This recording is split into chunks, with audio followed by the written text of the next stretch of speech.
For 50 years, the advice was simple: save for a rainy day. But what happens when you are in the season of life those rainy days were for?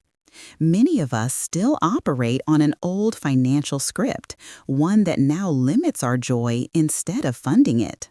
Today, we're exposing 9 money habits that simply make no sense after 70. We'll show you how to shift from a scarcity mindset to one of smart, joyful abundance. And the mistake at number 7 is one I see far too many women make.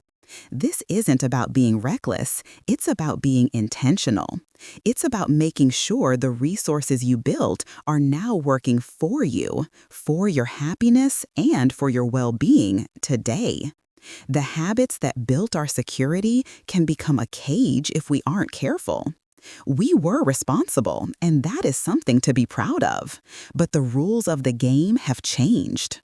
If you're ready for conversations that help you navigate this chapter with confidence, click subscribe and ring the bell. We post new videos on health, confidence, and joy every week. It's time to give ourselves permission to live differently.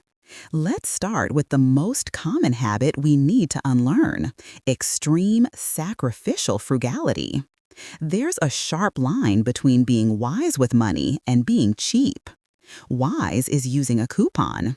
Cheap is wearing your coat inside because you refuse to turn up the heat. For decades, being frugal was a survival skill. But that same instinct can turn against us, making us deny ourselves basic comforts we can absolutely afford. It's the habit of reusing a tea bag until it's colorless, or shivering through an evening to save a few dollars on the heating bill. The critical question to ask is, what are we saving it for now? At this stage, your comfort is not a luxury, it is a vital part of your health. So where is the line between being smart and being your own worst enemy? Audit your frugality. Look at a habit and ask, does this serve me, or is it just a reflex from a time when money was tight? If a small, affordable expense dramatically increases your daily comfort, it is no longer an indulgence, it's an investment in your quality of life. This week, find one small comfort you've denied yourself and embrace it. This leads directly to the second pointless habit: constantly saving for someday.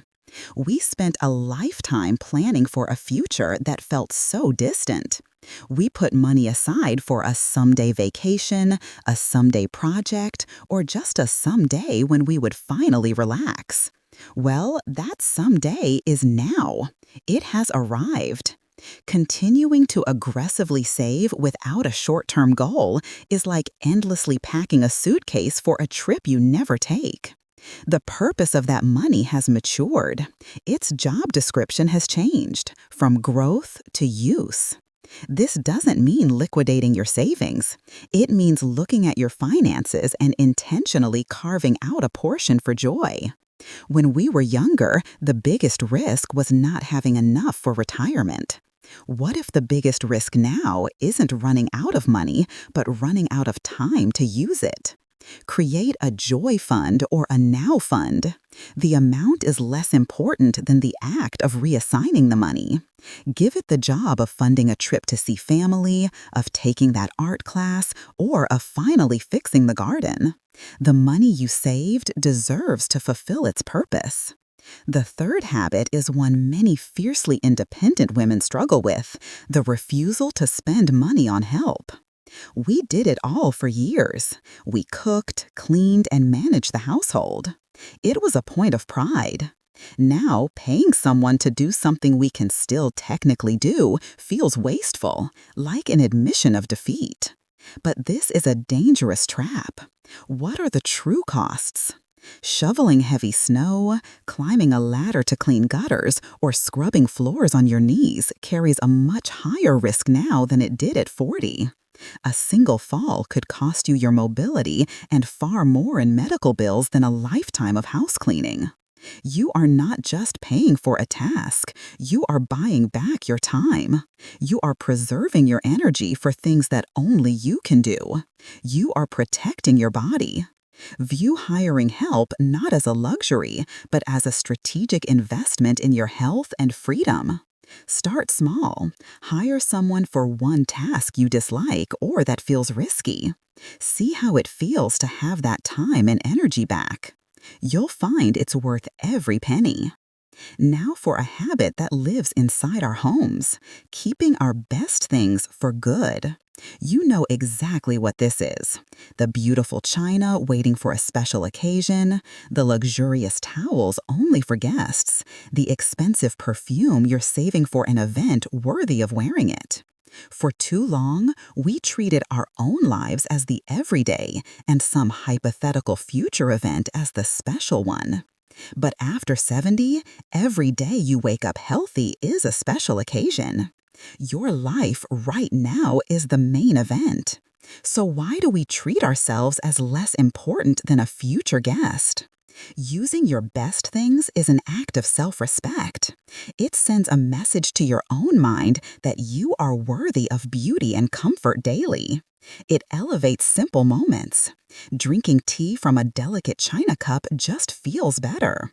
These beautiful objects were made to bring pleasure, and they can't do that locked away. So today, go to your cabinet, take out one good plate, and eat your next meal from it. Light the expensive candle. Stop saving your life for later. Let's talk about a habit in our shopping carts, clinging to brand loyalty over better value. For decades, we found a brand we trusted and stuck with it. It was simple, but the world has changed. What was once the best option may now be overpriced, or a new company might offer a better product for less. Sticking with a brand out of pure habit can cost you hundreds of dollars a year without providing any real benefit. The question becomes, are you paying for quality or are you paying for a 40-year-old memory?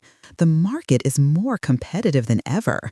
Generic or store brands, especially for staples and medications, often have the exact same ingredients as their pricier counterparts. The same is true for services like insurance and phone plans. A little shopping around can unlock significant savings. Become a conscious consumer again. Once a month, pick one category of your spending. Spend 30 minutes researching alternatives. Simply knowing your options puts the power back in your hands. The sixth habit is one we might not even recognize: ignoring fun in the budget. A budget, for most of our lives, was a tool of restriction. It was for the mortgage, bills, and savings. Fun was what happened with whatever was left over. After 70, this model is completely backward. At this stage, joy, connection, and engagement are not optional extras. They are essential ingredients for a vibrant life. Research has shown that strong social ties and active engagement are linked to better cognitive function and overall well-being. What if a weekly lunch with friends was just as important as your daily walk?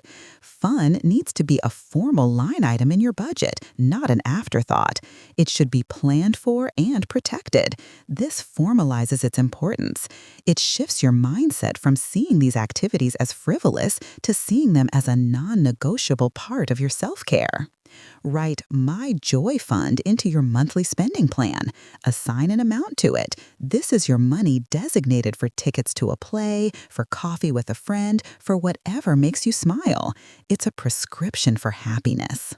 And now we come to number 7. It's a habit born from a desire to protect our families that often backfires. It's the habit of complete financial secrecy. For our generation, money was a private matter. We didn't want to seem like we were bragging, and we didn't want our children to worry. But in guarding this information, are we accidentally creating a future crisis for them? Imagine something happens to you suddenly. Would your spouse or children know where to find your will? Would they know which bank holds your accounts? The stress of grieving is often compounded by a frantic scavenger hunt for information. Being private is one thing, but being secret is a burden to those you love.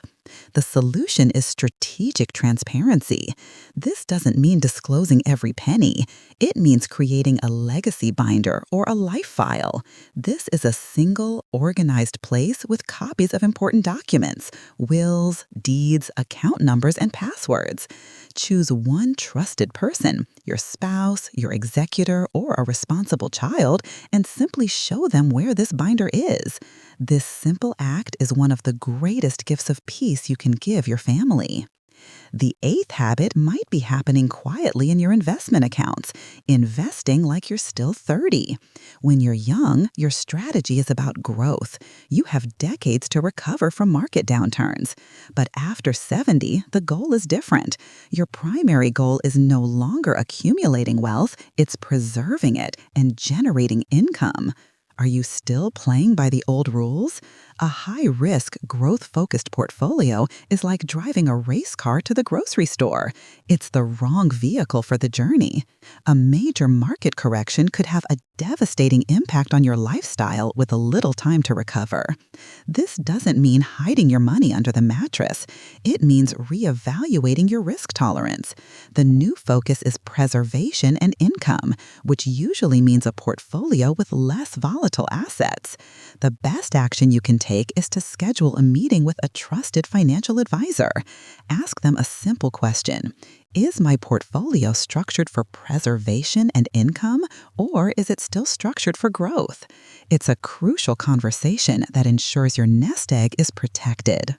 Finally, the most important habit to break, the one that underpins all others, is the habit of feeling guilty for spending your own money. After a lifetime of careful saving and putting others first, it can feel deeply wrong to spend on yourself. Every purchase can come with a little voice asking, "Should you be doing that? What if you need this later?" This guilt is the ghost of a finished job. After a lifetime of earning, who is this money for? Its entire reason for being is to support you, to give you a life of safety, comfort, and joy. Spending your money on your well-being is not selfish. It is the fulfillment of a long life plan. It is the entire point. Practice mindful spending. When you make a purchase that improves your life, take a moment, acknowledge the feeling, then gently remind yourself, I worked hard for this. Its job is to bring me ease and happiness. It takes practice to overwrite decades of conditioning, but every guilt-free purchase strengthens this new, healthier mindset. Of course, smart questions arise. What if I live to be 105? What if there's a major medical emergency? These fears are valid. The key is balance, not absolute denial. This isn't about draining your accounts on a whim. It's about finding the middle ground between paralyzing fear and joyful living. A good financial advisor can help you run projections and calculate a reasonable amount you can spend each year while keeping a healthy reserve. It's about knowing your numbers. When you have a clear picture of what you can safely spend, confidence replaces guilt. And as for your children, the greatest gift you can give them is often your own independence and happiness. Seeing you live a full life without being a financial burden is a profound relief for them. The new financial script for this chapter is clear. It's about shifting from a mindset of pure accumulation to one of purposeful use. Your money has a new job: to buy you comfort, reduce your risks, and create joyful memories. You have earned the right to change the rules. You have earned the right to enjoy the fruits of your labor. So let's make this real. In the comments below, share one small, joyful thing you will give yourself permission to spend on this week. It could be buying the good coffee, ordering a book, or getting takeout so you don't have to cook. Let's inspire each other. Your life is the special occasion. Start living like it.